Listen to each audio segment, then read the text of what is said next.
আমাদের অনন্য স্টোরি সকল প্রকার পার্ট গল্প দেখতে আমাদের চ্যানেলটি সাবস্ক্রাইব করে পাশে থাকা বেল আইকনটিতে ক্লিক করে অল নোটিফিকেশন অন করে দিন। আমার চোখ না হয় বাড়িতে ছিল, আপনার চোখ তো সাথেই ছিল, তাহলে ধাক্কা খেলেন কেন? আপনি তো ইচ্ছে করে ধাক্কা দিলেন, এখন আবার আমার দোষ দিচ্ছেন। আজব তো, কি বলতে চাইছেন? আমি কেন আপনাকে ইচ্ছাকৃতভাবে ধাক্কা দিতে যাব? মেঘা আর কথা না বাড়িয়ে ওখান থেকে চলে এসেছে, এক জায়গায় এসে বসে আছে। কিছুক্ষণ পর আবার সেই ছেলেটা এসেছে। আপনি আমার পিছু নিয়েছেন কেন? তাহলে কি তখন আপনি ইচ্ছে করে ধাক্কা দিয়েছিলেন? আচ্ছা বেয়াদব তো আপনি। ছেলেটা কোনো কথা বলছে না, শুধু হাসছে। তা দেখে মেঘার রাগ আরও বেড়ে গেল। মেঘা কিছু বলতে যাবে তার আগে ছেলেটা বলল, আপনি বললে চলে যাব। জানতো। ছেলেটা চলে যেতে লাগলো। হঠাৎ মেঘা কি মনে করে যেন ছেলেটাকে ডাক দিল। এই যে শুনুন। জি বলেন। আপনি কে বলুন তো? আমি আবার কে? ছেলেটা কোনো কথা বলছে না, শুধু হাসছে। আমি কে তা আমি নিজেও জানি না। মেঘা ছেলেটাকে বলল, প্লিজ বলেন, আমার মনে হচ্ছে আপনি আমায় চিনেন। আমি আপনাকে কিভাবে চিনতে যাব? আপনি তো এই প্রথম আমাকে দেখলেন, আর এর আগে তো আমাদের কথাও হয়নি, তাহলে আমি আপনাকে চিনব কি করে? আমি এত কিছু বুঝি না, আমার মনে হয় আপনি আমাকে চিনেন। এখন প্লিজ বলেন কে আপনি? আপনি কারে ভাবছেন? আমি তো ভাবছি অপরিচিত সেই ছেলেটা হবে যে আমাকে মেসেজ করতো। ছেলেটা কোনো কথা বলছে না, শুধু হাসছে। ছেলেটা চলে যেতে লাগলো, আর মেঘা অবাক হয়ে তাকিয়ে আছে। হঠাৎ ছেলেটা পিছন ফিরে মেঘাকে বলল, আপনি কি আমায় ভালোবাসেন? মেঘা চুপচাপ দাঁড়িয়ে আছে, কি হইতেছে সেটা বোঝার চেষ্টা করতেছে। ছেলেটা আবার বলল, ফুলের মতোই নিষ্পাপ আর সুন্দর তুমি, তোমাকে দেখলে নিজেকে হারিয়ে ফেলি। জানি না এটা ভালোবাসা কিনা, যদি হয় তাহলে আমি তোমাকে ভালোবাসি। তুমি কি তোমার হাতটা ধরার অধিকার আমায় দিবে? কথা দিচ্ছি এই হাত সারা জীবন ধরে রাখবো, কখনো তোমায় কষ্ট পেতে দিব না। মেঘা ভাবছে ও হয়তো স্বপ্ন দেখছে। এতদিন যাকে ও ভালোবেসে এসেছে, আজ সে ওর সামনে এসে ভালোবাসার কথা বলছে। এটা কিছুতেই বিশ্বাস হচ্ছিল না ওর। ছেলেটা মেঘার কাছ থেকে কোনো সাড়া পেল না। ওর মনে হলো মেঘা হয়তো ওকে ভালোবাসে না। ছেলেটা মন খারাপ করে চলে যেতে লাগলো। হঠাৎ পিছন থেকে কেউ এসে ওকে জড়িয়ে ধরলো। এতই যখন ভালোবাসো তাহলে চলে যাচ্ছিলে কেন? তোমার চুপ থাকা দেখে আমি ভেবেছিলাম তুমি আমাকে ভালোবাসো না, তাই চলে যাচ্ছিলাম। আচ্ছা, তুমি এত বোকা কেন? তুমি কি কিছুই বুঝো না? কতদিন থেকে তোমার অপেক্ষাতে ছিলাম, কিন্তু তুমি আসলে না। আর কখনো তোমাকে ছেড়ে যাব না। মনে থাকে যেন। আচ্ছা, তোমার নামটা কি? তুমি আমার নামও জানো না? ওই, তুমি কি কখনো তোমার নাম বলেছো যে জানবো? তাও ঠিক। এই জন্যই তো তোমাকে বোকা বলি। এখন বলো। রোহান। 10 দিন পর রবি ঘুমিয়েছিল। হঠাৎ মোবাইলের শব্দে ওর ঘুমটা ভেঙে গেল। মোবাইলটা হাতে নিয়েই তো রবি অবাক হয়ে গেল, এতগুলো কল! আজকে রিহি ওর খবর করে ছাড়বে। তাড়াতাড়ি কল ব্যাক করলো রবি। এতক্ষণে কল দেওয়ার সময় হলো আপনার? সেই কখন থেকে কল দিয়েই যাচ্ছি, আর মহারাজের কোনো খবর নেই। সরি রে, আমি ঘুমেছিলাম তাই টের পাইনি। ওই 11টা পর্যন্ত কিসের ঘুম? রাতে কি চুরি ডাকাতি করতে গিয়েছিলি যে এতক্ষণ ঘুমানো লাগে? আবার হাসে। আজকে তোর কপালে দুঃখ আছে রে। রবি, তাড়াতাড়ি কলেজে আয়, ঘুরতে যাব। কিছুক্ষণ পর রবি ফ্রেশ হয়ে কলেজে আসলো। আসার পরই তো রিহির মাইট শুরু হয়ে গেল। ভাই, কেউ এই গুন্ডিটারে থামা একটু, এত জোরে মারতেছে, আমি শেষ। আমার কি দোষ বল? আমি তো ঘুমিয়েছিলাম তাই কল ধরতে পারিনি। এতক্ষণ কোনো সুস্থ মানুষ ঘুমায়? তাইলে আমি অসুস্থ? চুপ, আবার উল্টাপাল্টা বল। ওই, তোর চোখ লাল কেন? ঠিকভাবে ঘুমাতে না পারলে তো চোখ লাল থাকবেই। তুই কল দিলি তাই তো তাড়াতাড়ি ঘুম থেকে উঠলাম। আসছে নবাবজাদা 11টা, তার জন্য বেশি কিছু না। ওই, তুই রাতে কি করিস বলতো? রাতেও ঘুমাই। রবি, এ মা আসতেছে। ভালোই তো, আসতে দে। এই কথা বলার পর তো রিহি আরও রেগে গেল। রিহি আমাকে বলল, ওই মেয়ের সাথে তোর কি? কথা বলবো না, তুই ওই ফালতু মেয়ের সাথে কথা বলতে পারবি না। এমা রবিকে প্রপোজ করছিল, অবশ্য রবিও ফিরিয়ে দিয়েছিল। তারপর থেকেই রিহি এমাকে সহ্য করতে পারে না, কিন্তু এমা রবির পিছু ছাড়ছে না। রবি ও রিহিকে রাগানোর জন্য এমার সাথে কথা বলে। এমা রবির কাছে এসে কিছু বলতে যাবে তার আগেই রিহি বলল, তুমি এখানে কেন আসছো? যাও, ক্লাসে যাও। আমার এখন ক্লাস নেই, আর আমি রবির সাথে কথা বলতে আসছি। তাতে আপনার কি? তোমার সাহস তো কম না। আমরা তোমার সিনিয়র, আর তুমি ওকে নাম ধরে ডাকছো। এখনই প্রিন্সিপালের কাছে তোমার নামে বিচার দিব। বলবো তুমি আমাদের অসম্মান করছো। রবির তো কোনো সমস্যা হচ্ছে না, তাহলে আপনার এত জ্বলছে কেন? রিহি আমাকে বলল। এরপরেও তুই কিছু বলবি না? আমি চুপ করে ওদের ঝগড়া করা দেখছি আর হাসতেছি। আমাকে চুপ থাকতে দেখে রিহি রাগ করে চলে গেল। রিহির কাছে গিয়ে ওকে সরি বললাম, আর সাথে সাথেই আমাকে থাপ্পড় খেতে হলো। রিহিকে বললাম, এই থাপ্পড় কিসের জন্য? ওই মেয়েটার সাথে কথা বলার জন্য। তা এখন আমার কাছে এসেছিস কেন? জানা ওই মেয়েটার কাছে যা। আরে আমি তো তখন মজা করছিলাম, তোকে রাগানোর জন্যই তো ওই মেয়েটার সাথে ইচ্ছে করে কথা বলছিলাম। খুব ভালো কাজ করছেন। আচ্ছা তুই কি আমাকে ভালোবাসিস? কি হলো, চুপ করে আছিস কেন? আমি জিজ্ঞেস করেছি, তার উত্তর দে। রিহি মাথা নিচু করে বলল, অনেক ভালোবাসি তোকে, তাই তো তোকে অন্য কারোর সাথে সহ্য করতে পারি না। তুই জানিস আমি অন্য কাউকে ভালোবাসি? আমি কখনোই তোকে ভালোবাসতে পারবো না। আমার মনে শুধুই মেঘার নাম রয়েছে। আমি চাইলেও ওকে কখনো ভুলতে পারবো না, আর তোকে কখনো ভালোবাসতেও পারবো না। এসব কিছু জেনেও আমাকে কেন ভালোবাসিস? জানি না, আমি নিজের অজান্তেই তোকে ভালোবেসে ফেলেছি। আমি তোকে মেঘার কষ্ট ভুলিয়ে দিতে চাই। তা কখনো সম্ভব না। আমি তোকে কখনো ভালোবাসতে পারবো না, তাই আমি চাইবো তুই আমাকে ভুলে যাস, কারণ ভালোবাসার কষ্ট আমি বুঝি। পারবো না আমি এটা করতে, অনেক ভালোবেসে ফেলেছি তোকে।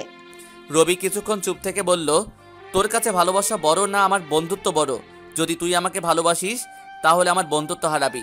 চলে যাব এখান থেকে দূরে কোথাও। রিহির চোখ দিয়ে পানি গড়িয়ে পড়ল। চোখের পানি মুছে রবিকে বলল, তোর ভালোবাসা না পাই, কিন্তু তোর বন্ধুত্ব হারাতে পারবো না। প্লিজ আমাকে ছেড়ে যাস না। 1 বছর পর রবির মা অসুস্থ, তাই বাড়িতে এসেছে। ওর বাবা মা আরও আগে থেকে রবিকে আসতে বলেছিল, কিন্তু আসেনি। এবার তো ওর মা অসুস্থ, তাই না এসে পারল না। মেঘার জন্যই রবি এখানে আসতে চাইতো না। রবিকে দেখে ওর বাবা মা বলল, তুই এরকম হয়ে গেছিস কেন বাবা? ঠিকমতো খাওয়া দাওয়া করিস না? রবি কিছু বলল না, চুপ করে আছে। ওর মাকে ডাক্তার দেখালো। ডাক্তার বলেছে টেনশন না করতে। 2 দিন পর আজকে রবি ওর বন্ধুদের সাথে দেখা করবে নদীর পাড়ে। 1 বছর পর ওদের সাথে দেখা করবে। রবি নদীর পাড়ে গিয়ে দেখলো ওর বন্ধুরা আগেই এসে পড়েছে। রবিকে দেখেই ওরা দৌড়ে এসে জড়িয়ে ধরলো। তা আমাদের তাহলে মনে রেখেছিস? মনে আছে বলেই তো এখানে এসেছি। তোদের কি করে ভুলে থাকতে পারি বল? 1 বছর হলো কোনো কল বা মেসেজ দিসনি, তাহলে কি ভাববো?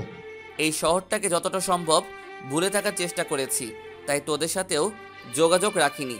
কিসের ভিতর দিয়ে গেছি তা আমি জানি। অন্য রিলেশনে জড়াস না কেন? ইচ্ছা হয় না, এসব এখন বাদ দে। তোদের কি খবর সেটা বল।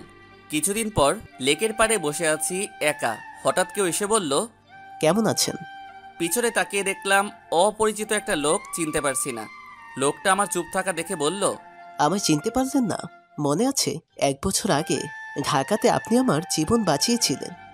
ফ্ল্যাশব্যাক। নতুন কলেজে ভর্তি হবার পর প্রথম দিন কলেজে যাচ্ছি। হঠাৎ দেখলাম একটা লোক ফোনে কথা বলতে বলতে রাস্তার মাঝখানে চলে এসেছে, আর পিছন থেকে গাড়িতে হর্ন দিচ্ছে, কিন্তু সে শুনতে পাচ্ছে না। তাড়াতাড়ি লোকটাকে ধাক্কা মেরে রাস্তার পাশে নিয়ে আসলাম। এতটা মনোযোগ দিয়ে কার সাথে কথা বলতেছিলেন যে রাস্তার মাঝখানে চলে এসেছেন তাও খেয়াল নাই। মায়ের সাথে কথা বলছিলাম। আর কোনো কথা না বলে চলে আসলাম বর্তমান। হ্যাঁ মনে পড়েছে। তা এখানে কেন? আমি শহরেই থাকি, ঢাকাতে একটা কাজের জন্য গিয়েছিলাম। তা আপনি এখানে কেন? আমি ঢাকাতে পড়াশোনার জন্য থাকি। আপনার সাথে আবার কখনো দেখা হবে তা ভাবতে পারিনি, তবে দেখা হয়ে ভালোই লাগছে। আচ্ছা, আপনি এখানে কতদিন আছেন? আছি কিছুদিন। তাহলে তো ভালোই। আচ্ছা, আপনার নাম্বারটা দিন। 019-000। এতক্ষণ কথা হলো অথচ আপনার নামটাই জানা হলো না। আমি রোহান, আপনি? রবি। আচ্ছা আমার একটা কাজ আছে, থাকেন আপনি? তা বললে তো হবে না, কিছুক্ষণ পর আমার গার্লফ্রেন্ড আসবে, ওর সাথে আপনার পরিচয় করিয়ে দিব, তারপর যাবেন। রোহান জোর করে রেখে দিল। হঠাৎ মেঘাকে দেখলাম, আর ও আমাদের কাছে আসলো। মেঘা আমাকে দেখে অবাক হয়ে গেল। মেঘাকে এখানে দেখবো ভাবতে পারিনি। রোহান আমাকে বলল, আমার গার্লফ্রেন্ড মেঘা, আর মেঘা সে রভি, ঢাকাতে আমার জীবন বাঁচিয়েছিল। এমন একটা পরিস্থিতিতে পড়তে হবে তা কখনো ভাবতেও পারিনি। যাকে ভুলে থাকার চেষ্টা করতেছি সেই এখন আমার সামনে রয়েছে আর একজনের গার্লফ্রেন্ড হয়ে। মেঘা আমাকে দেখে হয়তো অবাক হয়েছে, ভাবছে এটা কি হলো। কেউ কোনো কথা বলছে না। নীরবতা ভেঙে বললাম, আমাকে এখন যেতে হবে। আর কিছুক্ষণ থাকুন না। সরি, কাজ আছে, আমার যেতে হবে। মেঘা রোহানকে বলল, জোর করছো কেন তাকে? তার হয়তো কোনো গুরুত্বপূর্ণ কাজ আছে, তাই হয়তো যেতে চাইছে। রবি ওখান থেকে চলে আসায় মেঘা অনেক খুশি হয়েছে। মেঘা চাইছিল না রবি কোনো ঝামেলা করুক, আর রোহানও যাতে রবির ব্যাপারে কিছু জানতে না পারে। 2 দিন পর রবি ওর আগের কলেজে এসেছে পুরাতন বন্ধুদের সাথে দেখা করতে। রবি সবার সাথে আড্ডা দিতে লাগলো। হঠাৎ মেঘার বন্ধুদের দেখলো। রবি ওদের সামনে গিয়ে বলল, কেমন আছো তোমরা? মেঘার বন্ধুরা কোনো কথা বলছে না, অবাক হয়ে রবির দিকে তাকিয়ে আছে। ভাবছে ওরা রবি কেন ওদের সাথে কথা বলতে আসলো। পুরনো কথা ভুলে যাও, যার জন্য তোমাদের সাথে ঝগড়া করতাম সেই তো এখন অন্য কারো। তাহলে তোমাদের সাথে রাগ করে কী লাভ? অনেক ঝগড়া করেছি তোমাদের সাথে, পারলে আমাকে মাফ করে দিও। আমরাও তোমার সাথে অনেক কিছু করেছি, আমাদেরকেও মাফ করে দিও। আচ্ছা, এখন কোথায় থাকছো তুমি? ঢাকাতে একটা কলেজে ভর্তি হয়েছি। এখানে অবশ্য আসতে চাইছিলাম না। আসলে এই শহরটাকে ভুলে থাকার চেষ্টা করেছি। পুরনো স্মৃতি যতই মনে পড়ে ততই কষ্ট বাড়ে। তা তুমি কি কোনো রিলেশনে জড়িয়েছো? একজনকেই ভালোবাসি আর তাকেই ভালোবেসে যাব।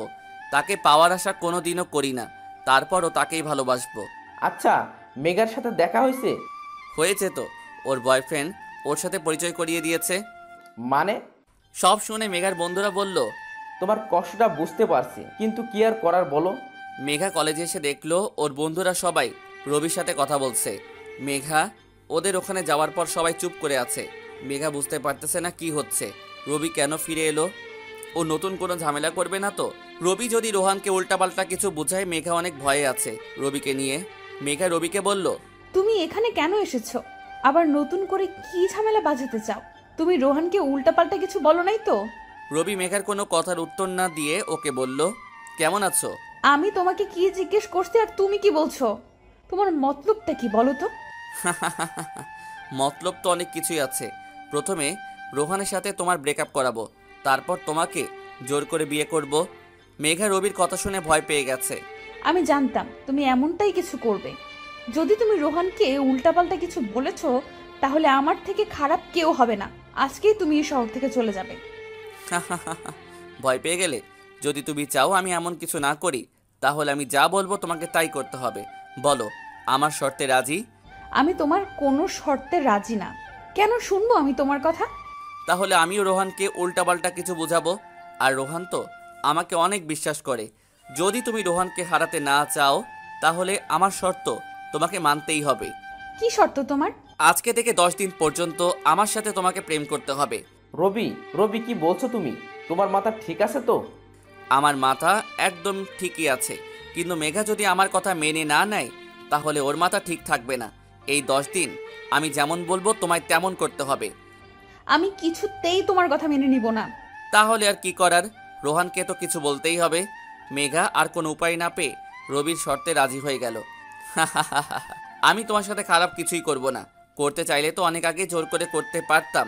এই 10 দিন শুধু তুমি আমার সাথে ভালোবাসার অভিনয় করবে, আর কিছুই না। এমনটা করে তোমার কি লাভ? তুমি আবার নতুন করে কোনো প্ল্যান করছো না তো?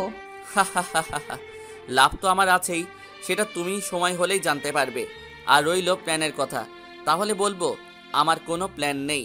রবির বন্ধুরা ওকে বলতেছে, কি করতে চাচ্ছিস তুই বল তো? হঠাৎ আবার তোর কি হলো? এতদিন তো এমন করিসনি। কিছুই হয়নি আমার, আর না আমি কিছু করতে চাইছি। মেঘার সাথে কেন এমন করছি তা সময় হলেই জানতে পারবি।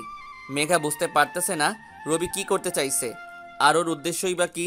প্রথম দিন মেঘা রাতে পড়ছিল, হঠাৎ একটা অপরিচিত নাম্বার থেকে কল আসলো। মেঘা রিসিভ করে বুঝতে পারলো এটা রবি। তারপর সাথে সাথেই কল কেটে দিল। কিছুক্ষণ পর একটা মেসেজ আসলো, যদি এখন আমার সাথে কথা না বলো তাহলে দেখতে পারবে আমি কি করি।